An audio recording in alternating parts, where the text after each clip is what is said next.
Hello po, mabuhay, peace be with us po. Ang blessed day din po sa ating lahat at nagbabalik po ang Come and See.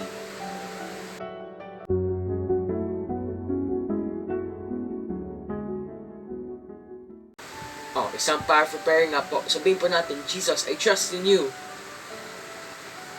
Okay po. Ngayon po ay nasa 33rd Sunday Ordinary Time po tayo. In today's readings and Gospel po, let us reflect on and reach the trust given by the Lord. In today's Gospel po, Jesus keeps on teaching us how do we supposed to prepare for the coming of the Lord. In today's parable po, Jesus urges us to respond to the faith we have received. Come, share your Master's joy. Pakinggan po natin ang readings and Gospel for this day po.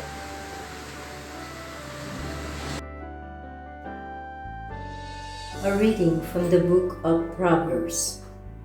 When one finds a worthy wife, her value is far beyond pearls. Her husband, entrusting his heart to her, has an unfailing price. She brings him good and not evil all the days of her life. She obtains wool and flax and makes cloth with skillful hands. She puts her hands to the distaff and her fingers ply the spindle. She reaches out her hands to the poor and extends her arms to the needy. Charm is deceptive and beauty fleeting. The woman who fears the Lord is to be praised. Give her rewards of her labors, and let her works place her at the city gates. The word of the Lord.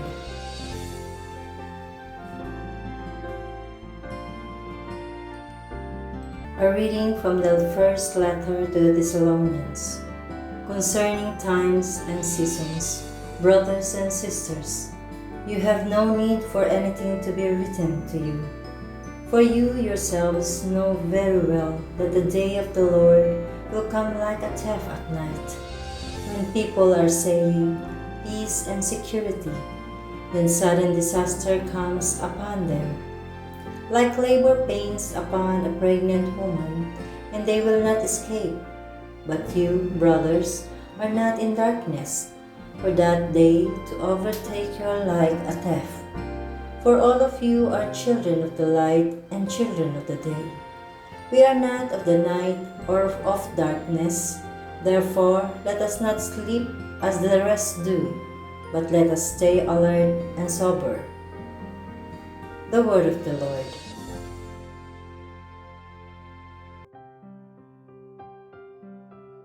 A proclamation of the Holy Gospel according to St. Matthew. Jesus told his disciples this parable. A man going on a journey called in his servants and entrusted his possessions to them. To one he gave 5 talents, to another 2, to a third 1, to each according to his ability. Then he went away. He immediately, the one who received 5 talents, went and traded with them and made another 5. Likewise, the one who received 2 made another 2. But the man who received 1 went off and dug a hole in the ground and buried his master's money. After a long time, the master of those servants came back and settled account with them. The one who had received 5 talents came forward, bringing the additional 5. He said, "Master, you gave me 5 talents. See, I have made 5 more." His master said to him, "Well done, my good and faithful servant. Since you have faithful in small matters, I will give you great responsibilities. Come, share your master's joy." Then the one who had received 2 talents also came forward and said, "Master, you gave me 2 talents. See, I have made 2 more."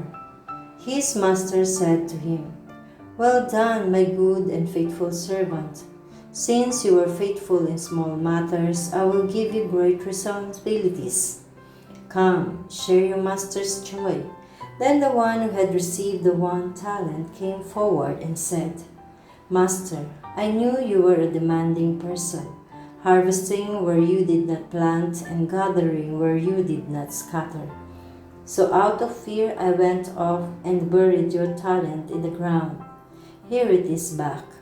His master said to him in reply, "You wicked, lazy servant, so you knew that I harvest where I did not plant and gather where I did not scatter? Should you not then have put my money in the bank so that I could have got it back with interest on my return?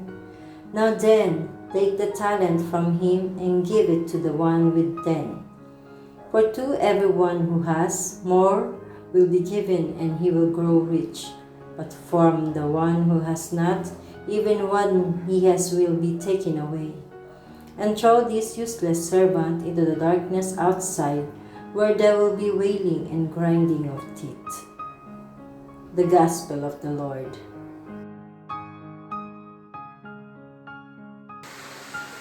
Our gospel for this day is taken from St. Matthew. We are nearing the end of the Church's liturgical year. This is the last Sunday before the great feast of Christ the King next Sunday. And we will enter the new year at the beginning of Advent. And in preparation for His coming, we should enrich our mission and our talents from our gospel for this day. What are the qualities to become a trustworthy servant or worker? And how do we become one? Just like in the first reading, it expresses the character of a wife that never stopped working, never rests, a dependable person, not only in the family, but also in the vineyard of the Lord. She brings good examples to others. She works hard using her skills. She does charity by helping the poor and the needy. And she has great fear of the Lord. As a wife or a servant, may we imitate the qualities that have been produced by the wife or servant, qualities entrusted to them by the Lord. Sa panahon po natin ngayon, it seems it's very difficult to enrich what the Lord has entrusted to us. Dahil po siguro sa mga dumadating na sagabal sa atin, nakakalimutan na natin pagyamanin ang ating pananampalataya kapag nakaharap na tayo sa mga bagay na nakapagpapasaya sa atin. Ano po ba yun?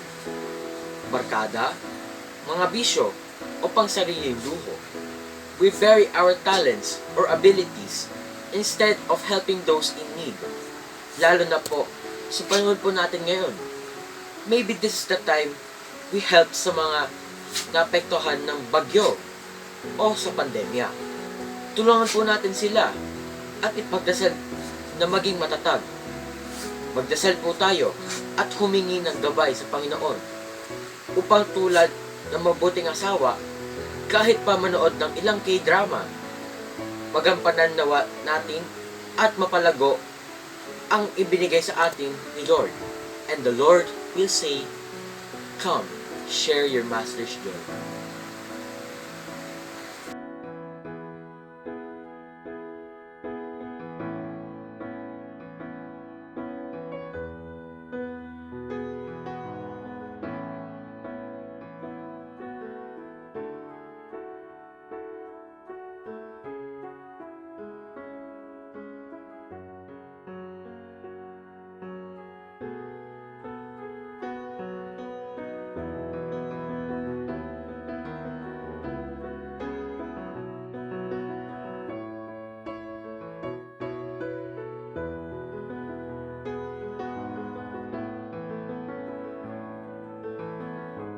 O Diyos, mapalago nawa namin ang pinagkatiwala mo sa amin, sa pananampalataya man o sa pagtulong sa kapwa.